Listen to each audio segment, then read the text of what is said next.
एक समय की बात है। एक छोटा सा शहर था जहाँ एक लड़का रहता था। नाम था आरव। आरव एक क्रिएटिव इंसान था। उसे लिखना पसंद था और वो एक डिजिटल मार्केटिंग कंपनी में जॉब करता था। लेकिन उसकी सबसे बड़ी समस्या थी डिस्ट्रैक्शन और टाइम मैनेजमेंट। और वो हर सुबह सोचता आज बहुत कुछ करना है, लेकिन दिन खत्म होते होते वो पाता कि उसने कुछ भी प्रोडक्टिव नहीं किया। उसकी लाइफ में चेंजेस तब आए जब उसके एक दोस्त ने उसे एक किताब दी, manage your day to day. ये बुक थी छोटी, लेकिन उसका असर आरव की जिंदगी पर लंबी छाया बन गया। हेलो दोस्तों, मैं प्राजक्ता स्वागत करती हूँ आपका माय क्विक बुक समरी में। आज हम बात करेंगे manage your day to day book के बारे में, जिसे एडिट किया है जोसलिन के गैली ने। यह 99U की सीरीज का हिस्सा है और ये किताब कई बड़े क्रिएटिव लोगों के अनुभवों और सुझावों का संग्रह है, जैसे Seth Godin, Leo Babauta, Steven Pressfield and Cal Newport. Cal Newport को तो मैक्सिमम लोग जानते ही हैं। उन्होंने काफी अच्छी और हेल्पफुल बुक लिखी है, जैसे deep work, digital minimalism, slow productivity. Seth Godin एक author, entrepreneur, speaker and blogger है।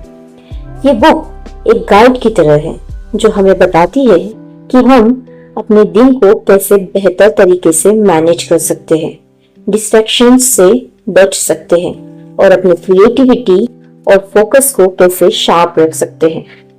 चलिए तो अब हम अपनी कहानी में आगे बढ़ते हैं। अब आरव ने अपने दोस्त से बुक ली और घर गया।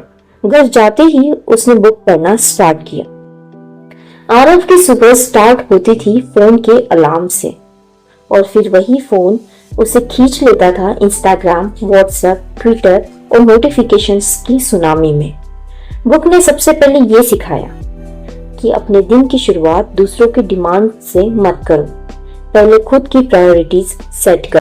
फिर आरव ने एक नया रिचुअल बनाया, सुबह 6:30 बजे उठना, बिना फोन टच किए 20 मिनट्स जर्नलिंग करना, फिर 30 मिनट्स डीप राइटिंग। वो फील करने लगा कि जब दिन की शुरुआत उसके क्रिएटिव टाइम से होती है तो उसका पूरा दिन कंट्रोल में रहता है। आरव पहले कभी भी लिखने बैठ जाता था मूड के हिसाब से, कभी रात को, कभी ऑफिस ब्रेक में। किताब ने उसे एक सॉलिड पॉइंट दिया कि क्रिएटिविटी मूड पे नहीं, स्केड्यूल पे चलाई जाती है। तो उसने डिसाइड किया सुबह 7 से 9 बजे तक सिर्फ राइटिंग करेगा, फोन बंद, ईमेल ऑफ और एक ही काम, सिर्फ लिखना। वो पहले राइटर बनने का सिर्फ सपना देखता था, अब वो रोज लिखने लगा था। सबसे बड़ा विलन आरव की लाइफ में था डिस्ट्रैक्शन। कभी फोन बजता, कभी ईमेल पिंग करता, कभी यूट्यूब सजेशन दे जाता। किताब का एक पंच था, हर छोटी सी नोटिफिकेशन आपकी एक बड़ी सोच को तोड़ देती है। फिर क्या था, आरव ने कुछ बोल्ड स्टेप्स लिए। उसने फोन से सोशल मीडिया ऐप हटा दिए, ईमेल सिर्फ दिन में 2 बार चेक करना फिक्स किया, लैपटॉप में फोकस मोड एक्टिव किया। पहले वो हर 10 मिनट बाद अटेंशन शिफ्ट करता था और अब 1 से 1.5 घंटे कंटिन्यूअस लिखने लगा था। पहले आरव हर किसी के लिए अवेलेबल रहता था। किसी फ्रेंड्स ने बोला भाई थोड़ा डिजाइन बना दे, बॉस ने बोला एक्स्ट्रा टास्क ले लो, तो वो तुरंत हाँ कह देता। उसका रिजल्ट ये होता था कि उसका राइटिंग टाइम जाता था और स्ट्रेस आता था। किताब ने उसे सिखाया जब तुम सबको हाँ कहते हो तो खुद के सपनों को ना कह रहे होते हो, इसीलिए हाँ बोलना बंद करो और नो कहना सीखो। अब आरव ने डिसाइड किया कि वो हर रिक्वेस्ट को इंस्टेंटली एक्सेप्ट नहीं करेगा, सोच के प्रायोरिटी के बेसिस पे जवाब देगा, अपने क्रिएटिव टाइम को प्रोटेक्ट करेगा। ये सब करके वो सेल्फिश नहीं बना, बस सेल्फ अवेयर हो गया। हम में से कई लोग ऐसा सोचते होंगे कि अगर हम कंटिन्यूअसली वर्क करेंगे तो ही कुछ अच्छा कर पाएंगे। आरव भी यही सोचता था, मैं अगर नॉन स्टॉप वर्क करूंगा तो ही सक्सेसफुल बनूंगा। लेकिन बुक ने कहा ब्रेक लेना वीकनेस नहीं होती, ब्रेन को भी रिचार्ज चाहिए होता है। Breaks are productivity boosters. फिर आरव को ब्रेक की इम्पोर्टेंस समझ आई तो उसने पोमोडोरो टेक्निक ट्राई की। आइए पहले समझते पोमोडोरो टेक्निक होती क्या है। इस टेक्निक में आप एक टाइमर सेट करते हो और उस टाइम में आप फुल फोकस के साथ कोई काम करते हो और फिर एक छोटा सा ब्रेक लेते हो 5 to 10 मिनट्स का। ये टेक्निक बेसिकली बहुत पावरफुल होती है। आरव भी 50 मिनट्स काम करता, फिर 10 मिनट्स का ब्रेक लेता। उस ब्रेक में वो या तो वॉक करता या तो डीप ब्रीदिंग करता। इससे एनर्जी मेंटेन रहती है। आरव के लैपटॉप में 15 ड्राफ्ट्स थे जो कभी पब्लिश नहीं हुए। जानते हैं क्यों?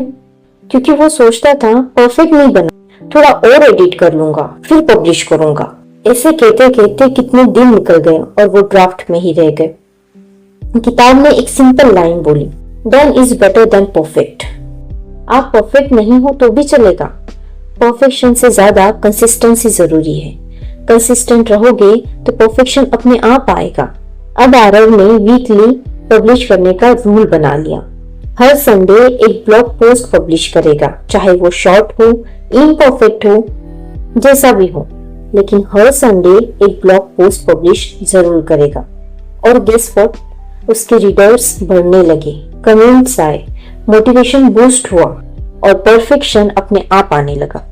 किताब में एक और डेप्थ वाली बात कही। किताब कहती है कि आपका क्रिएटिव वर्क सिर्फ पैसा कमाने का जरिया नहीं है, वो आपकी आत्मा की अभिव्यक्ति है। तो अपनी क्रिएटिव काम को मंदिर की तरह ट्रीट करो। ये पढ़ने के बाद आरव ने अपने वर्क प्लेस को एक काम जोन बनाया। वो अपना डेस्क साफ रखता, सॉफ्ट लाइट लगाता, कोई आवाज नहीं होती, डेस्क के पास सिर्फ एक कॉफी मग और एक कैंडल रहता, बाकी सारी अनवांटेड चीजें वो हटा देता। ये सब करने के बाद उसका क्रिएटिव टाइम अब स्केयर्ड बन गया था। उस वक्त नो कॉल, नो डिस्टरबेंस, सिर्फ क्रिएशन। आरव जिस ऑफिस में जाता था वहाँ आरव अकेला नहीं था, उसकी एक छोटी सी टीम थी। पहले टीम में हर वक्त छोटी छोटी बातें होती रहती थी, जैसे कभी भी फाइल भेजना, कोई कहता ये देखो फनी मेल, कोई पूछता मीटिंग अभी ले ले क्या, कोई ईमेल कॉल अटेंड कर देता। किताब ने उससे सॉल्यूशन दिया कि टीम कल्चर ऐसा बनाओ जहां डीप वर्क का रिस्पेक्ट हो, फोकस फ्रेंडली कल्चर बनाओ जहां लोग अनइंटरप्टेड काम कर सके। फिर आरव ने कुछ रूल्स बनाए। 11 to 1 PM deep work time, no interruption. Email का फिक्स टाइम स्लॉट बनाया।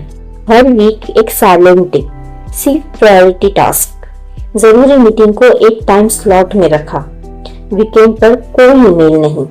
इससे सबका काम बेहतर हुआ, टीम खुश रहने लगी, टीम की इफिशिएंसी 2 गुना हो गई। जब भी हम कुछ अच्छा करने की कोशिश करते हैं या कुछ नया करने की कोशिश करते हैं तो हमारे मन में एक डर होता है। वैसे आरव के मन में भी डर था। उसे लगता था लोगों ने मेरी राइटिंग को पसंद नहीं किया तो। उसे अपने हर नए आइडियाज पे डाउट होता था। आपके साथ भी ऐसा होता होगा। लेकिन बुक ने कहा फियर ऑफ फेलियर एक इल्यूजन है। सेल्फ डाउट से मत डरो, क्योंकि सबसे बड़ा ब्लॉकेज डर नहीं, उसका कंट्रोल में रखना होता है। हर क्रिएटिव इंसान को डाउट होता है, लेकिन फर्क सिर्फ यह है कि कुछ लोग उस डर के बावजूद आगे बढ़ते हैं और कुछ डर को अपने अंदर बसा लेते हैं। कई लोगों के साथ भी ऐसा होता होगा। ये समझने के बाद आरव ने इस चीज को समझ लिया और उसके बाद जब भी उसे डर लगता तो वो सोचता अगर डर लग रहा है इसका मतलब मैं कुछ नया करने जा रहा हूँ। उसने अपना एक मंत्र भी बना लिया, जब भी डर लगे तो लिखो, पब्लिश करो और अगले दिन फिर लिखो। जैसे जैसे वो लिखता गया उसका कॉन्फिडेंस बिल्ड होता गया। आप भी ऐसा कर सकते हो। अब राइटिंग में तो आरव के अंदर का डर जा रहा था और कॉन्फिडेंस आ रहा था, लेकिन ऑफिस में आरव को लगता था अगर मैं 24/7 काम करता रहूं तभी कुछ बन पाऊंगा। इस चक्कर में वो रात के 12 बजे तक ईमेल चेक करता, वीकेंड में भी काम करता। इससे उसका दिमाग भी थक जाता था और हेल्थ भी डाउन हो जाती। तब बुक ने उसे एक simple but impactful line the, rest is not laziness, rest is fuel for better creation. Rest means काम से डिस्कनेक्ट होना। अपने वर्क से डिस्कनेक्ट होना उतना ही जरूरी है जितना कनेक्ट रहना, क्योंकि अगर आप वर्क के बीच में थोड़ा रेस्ट करोगे तो आपका माइंड टायर्ड नहीं होगा और हेल्थ भी डाउन नहीं होगी।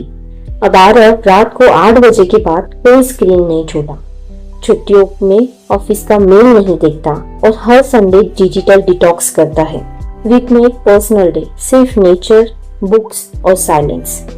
अब आरव रिफ्रेश होने लगा, उसकी मेंटल हेल्थ सुधरने लगी, उसका कंटेंट डीपर और थॉटफुल होने लगा। बुक पढ़ने के बाद अब आरव वही है, लेकिन अपग्रेड हो चुका है। सुबह उठते ही वो क्रिएट बिफोर कंज्यूम करता है। उसका दिन डिस्ट्रैक्शन फ्री, पर्पस ड्रिवन होता है। उसके वीकली ब्लॉग्स भी पब्लिश होते हैं और उसके फॉलोअर्स भी बढ़ चुके हैं। सबसे बड़ी बात, अब उसे लगता है कि वो अपनी लाइफ का कंट्रोल खुद चला रहा है। अगर आप भी आरव जैसे डिस्ट्रैक्शंस में फंसे हो तो शायद ये किताब और ये कहानी आपकी लाइफ को नई डायरेक्शन दे सकती है। एक प्रोडक्टिव दिन एक बेहतर जीवन की शुरुआत है। अगर आप भी अपने दिन को कंट्रोल में रखना चाहते हो तो इस कहानी से कुछ अपनाइए और अपने अंदर के आरव या आरवी को जागरूक कीजिए। आरव ने जो सीखा वो सिर्फ एक प्रोडक्टिविटी टिप नहीं थी, वो था एक माइंडसेट, जहां अपना वक्त, अपना फोकस और अपनी एनर्जी हम उसी जगह देते हैं जहां जरूरत होती है। Manage your day to day book हमें सिखाती है कि अगर हम एक एक दिन को मैनेज करेंगे तो एक एक ड्रीम कंप्लीट होगा। Manage your day to day कोई मोटी किताब नहीं है, लेकिन ये हमें छोटे छोटे आइडियाज देती है जो हमारी रोजमर्रा की जिंदगी को बेहतर बना सकते हैं, जैसे आरव ने सीखा। आज की वीडियो में बस इतना ही। मिलती हूँ आपसे नेक्स्ट वीडियो में। अगर वीडियो अच्छी लगी हो तो लाइक, शेयर, सब्सक्राइब जरूर कीजिएगा। धन्यवाद।